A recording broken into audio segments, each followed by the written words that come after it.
All right, today we're going to be installing the 6000 XP. This is a 240 volt split phase inverter.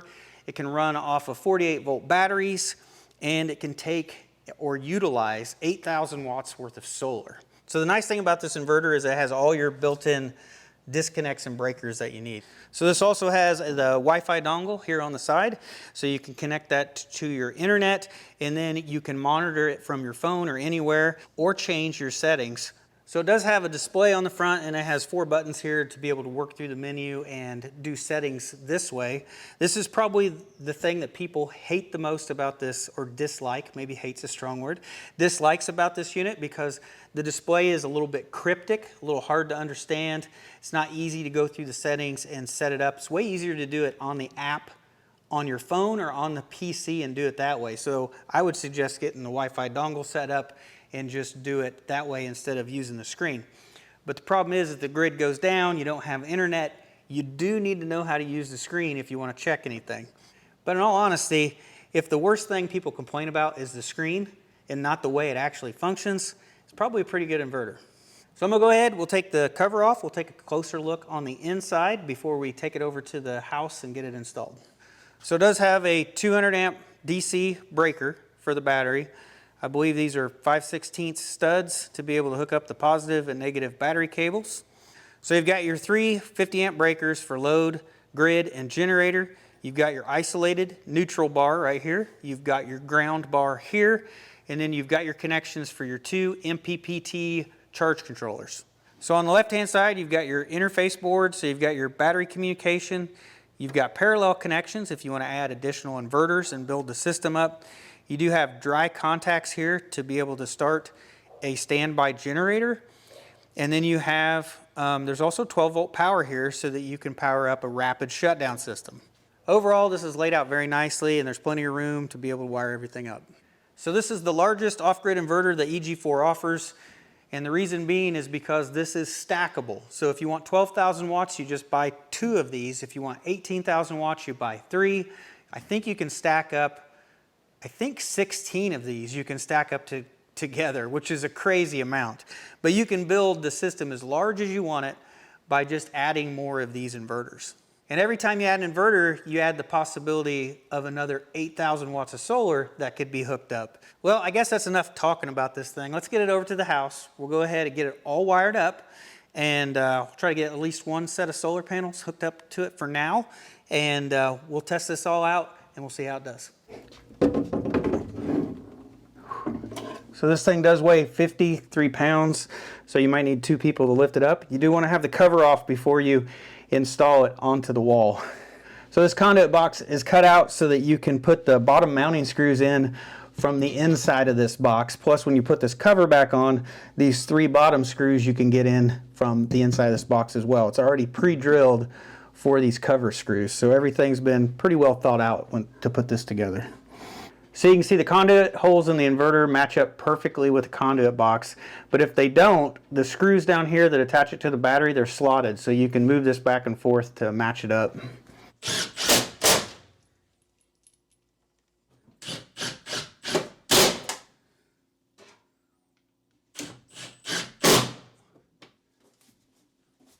So this conduit box did come with a bag of grommets for you to be able to put in the conduit holes and pass the cables back and forth. So just the easy way to do it.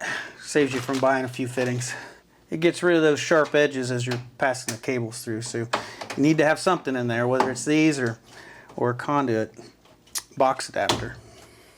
So I'm going to go ahead and get the positive and negative battery cables hooked up, and then the communication cable, and then we'll go ahead and start hooking up our AC power connections.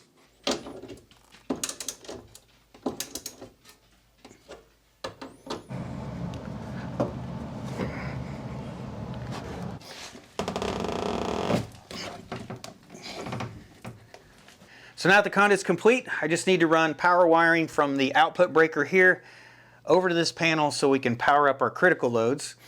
We've got a grid connection here, and from this breaker we're going to tie it over to our other breaker panel. That's going to be the backup power source So these 3 breakers in the inverter, they're 50 amp breakers. So I went ahead and I put 50 amp breakers in each one of my breaker panels to match that. And then I've got number 8 THHN wire, and this is rated at 55 amps, so it's properly sized for the breakers. And we'll just go ahead and run that in between each one of these panels in the inverter.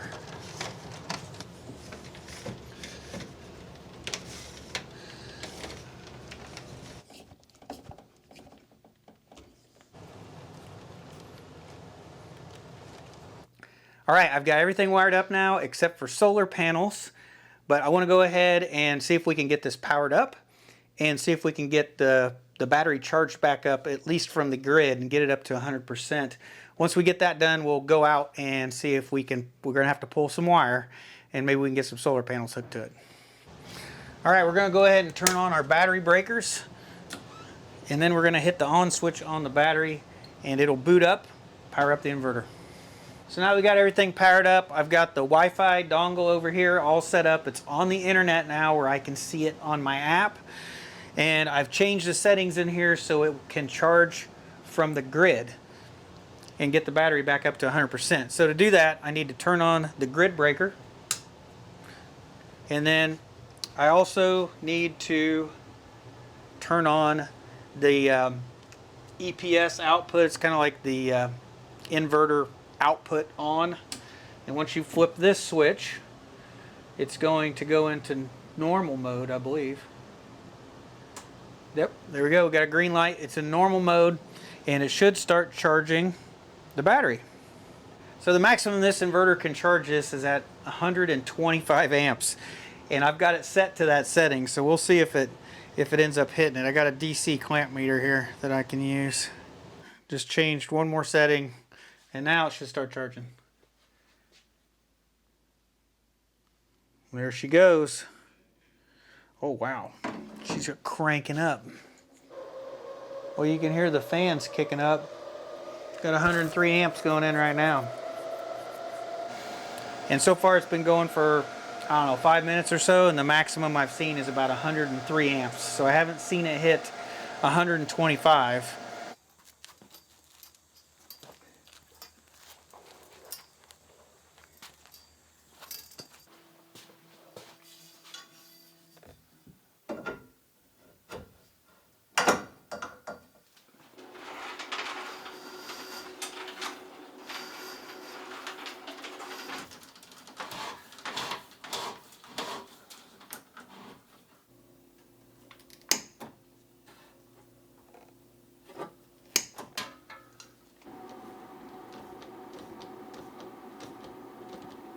All right, I've got the 6000 XP all wired up, but before I put the covers on, close everything up, let's just take a closer look real quick.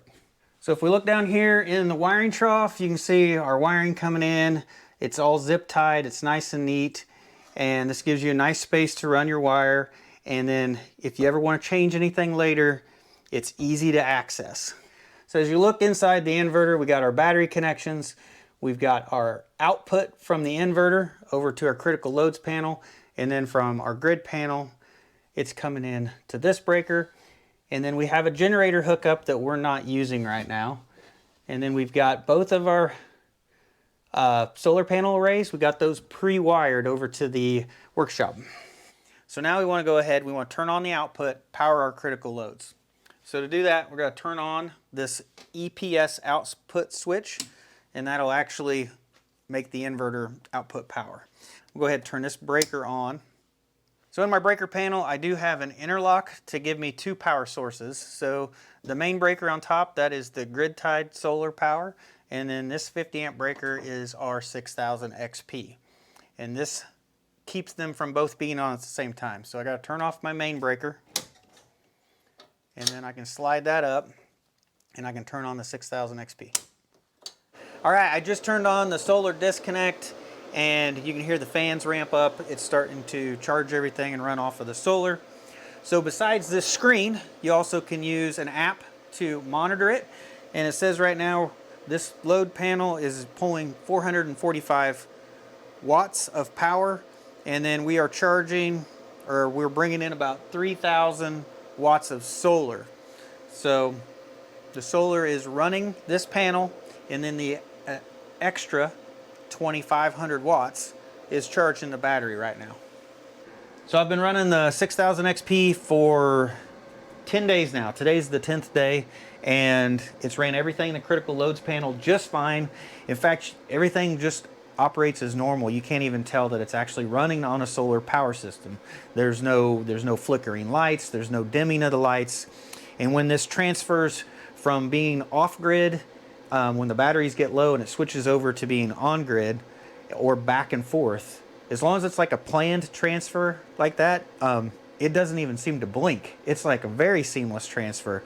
So in normal operation, you can't even tell this thing's even switching back and forth. So very happy with it so far. So today we're going to do some load testing, and I've added a couple outlets here to make this easier. So I've got one outlet on phase 1, another outlet on phase 2, and then I also have a 240 volt outlet as well. And then that's going to allow us to really, you know, overload the system and push the inverter to the max. So to put a load on the system, I ended up buying this 240 volt portable heater. This is 4,800 watts. And then I've got 2 heat guns. These are 1,600 watts apiece, 3,200 watts total here. So altogether, these 3 items are 8,000 watts. And then of course I've got the loads that are running in the house, and I've got a couple space heaters that I'm gonna plug in on each phase as well. And that's gonna be about another 2,000 watts. So we ought to be able to push this somewhere over 10,000 watts today, and it can ramp up and take a surge, but it can only do it for so long. So let's see how it does. So I've got a couple amp meters on here, one on each phase. Since this is a 6,000 watt inverter, it is 3,000 watts per phase. At 120 volts, that's 25 amps per phase. So anything over 25 amps, we're more than 3,000 watts. We're in overload condition. So we'll go ahead, we'll ramp this thing up. We'll see how many amps we can actually push this for and for how long. So right now I got 2 space heaters on, the air conditioner blower motor. It just kicked on, so I've got almost 18 amps on one, 9.5 amps on the other, and I ain't even started kicking these on yet. So we'll go ahead and we'll kick the big heater on. It'll probably start to overload this. All right, we're ramped up. 37 amps on that leg, 28 amps on this leg, and boom, it just transferred. It didn't last very long, like we'd have to go back and review the footage, 3-5 seconds, but it switched back to the grid. And that's what it does in normal operation mode. So if you overload this panel, and it has grid connection, it'll just switch over. And it was seamless. Did you see that? It didn't even blink. It just switched over, and it took over the load from the grid. So I think that's a great feature on this, because you can put this panel in your house, you can run all your normal stuff, and then for some reason you run the microwave, you run an air fryer, something that just gets it overloaded a little bit, and this will just switch over to the grid. And then I think it takes about 2 minutes for it to switch back once the load's gone. So this time I'm going to turn off the grid connection, so it's completely off grid. We're going to overload the system again. We're going to see how it reacts. So right now I got both heat guns and both space heaters on. I'm pulling 24 amps on one, 25 on the other. So I'm pulling pretty close to 6,000 watts right now. We're going to go ahead and turn on the big heater. And it is on. I saw a slight blink of the lights just flicker a little bit. Boom, we tripped out. So I went back and reviewed the footage. We pulled just over 44 amps on phase 1 and just over 40 amps on phase 2. That ended up being just over 10,000 watts. It lasted 2.5, 3 seconds, somewhere in there. And right now I've turned everything off. I'm waiting to see whether the inverter resets itself and comes back on without us having to do anything. So I just want to point out that it has the flashing green light, which means it has a warning. It says it's normal and warning. It does not have the red fault light. Oh, it just came on. I'm not sure how many minutes that was. I'd say we were pushing 3 minutes or so for that to come back on, but it did reset itself. That's the good thing, right? When the power goes out, or if it overloads itself, you want it to come back on in case you got a fridge or freezer or something on there food's gonna go bad if you don't power it back up. So you do want it to retry itself. So last time that was just over 10,000 watts for about 3 seconds. That's probably plenty of time to start like a compressor or a motor or a pump that has like a big surge. So I don't think that it was a terrible test. The next test I want to do is I just want to overload it a little bit, like say instead of 6,000, you know, like do 8,000 watts and just see how long it can output that power before tripping out. So I've got both space heaters on. We're pulling 10.5 and 11.5 amps right now. And I'm gonna go ahead and we'll flip on the big heater and it's on.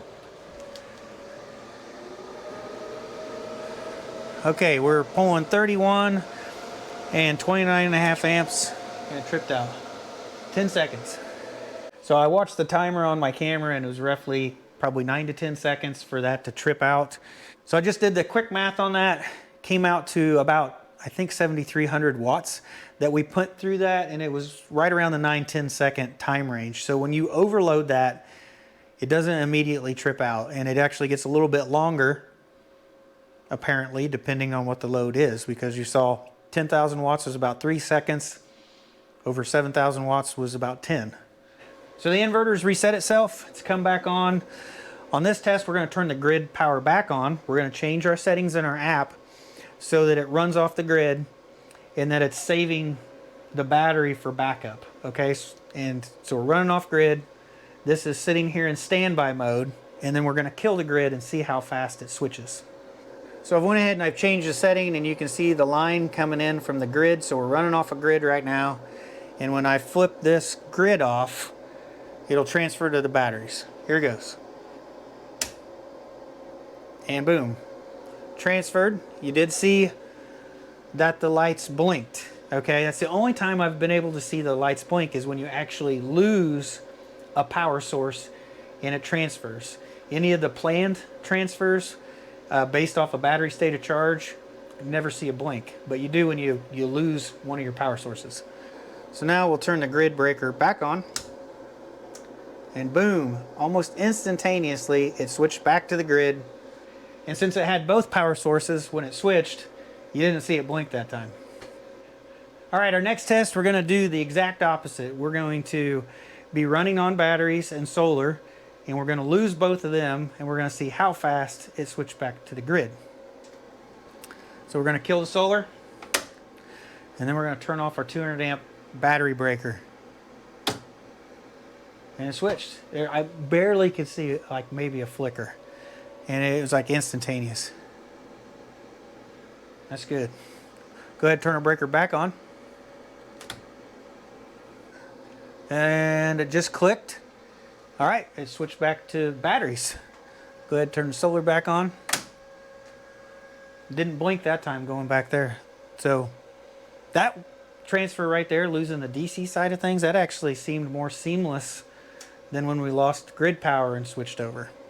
But either way, all the transfers are very quick enough that it shouldn't, like, you know, lose your clocks or your computer has to reboot. Everything seemed to be fast enough.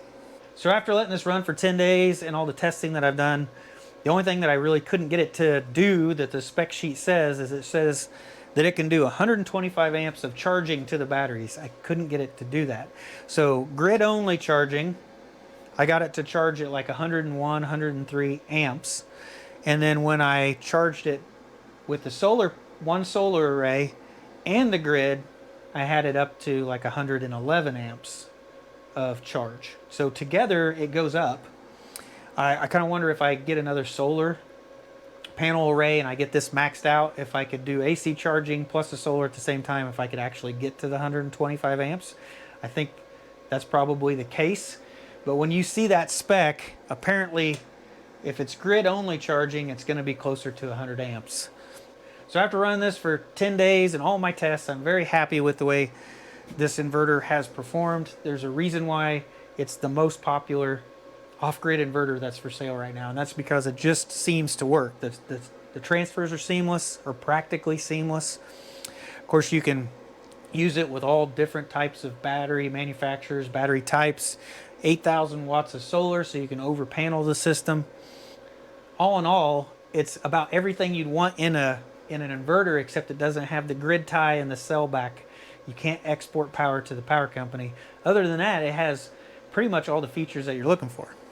So I just pulled up Signature Solar's website, and the 6000 XP is $1,399, $1,400 for this inverter. I know you look at other inverters that are like hybrid, all-in-one inverters, and you're talking $4,000, $5,000, $6,000 for them. This one's only $1,400. That's another reason I think these off-grid inverters are so attractive. They definitely can fit your budget. And this whole setup that I installed with the 6000 XP, the conduit box, and the indoor Power Pro battery, this kit right here on Signature Solar is $4,796. So right around $4,800 for the whole setup.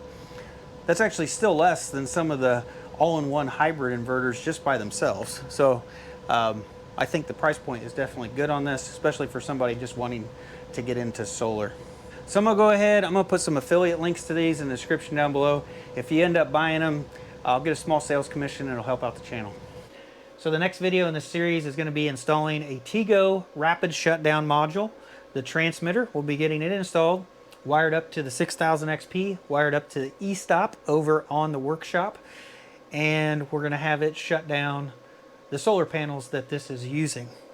So other videos I have planned in this series is gonna be installing the Iron Ridge roof racking system for mounting solar panels. We'll get that all installed on the workshop roof. And then also have a video on installing the solar panels with the TEGO rapid shutdown modules on the panels. Again, those all wired up. And then once the system is complete and we have 7,800 watts of solar going to this right here, I'll end up probably doing an off-grid test. We'll turn off the power and we'll see how long we can run off of this system and our EP Cube system, and just see how long we can last without having to use a generator. I think it'll be a fun test. But anyway, guys, I think that's it for this video. If there's any questions on this whole setup, you might put them in the comments down below. I try to answer them. If not, maybe I'll try to make a video on it and cover that topic. But I think that's it, guys. So thanks for watching. I'll see you in the next one.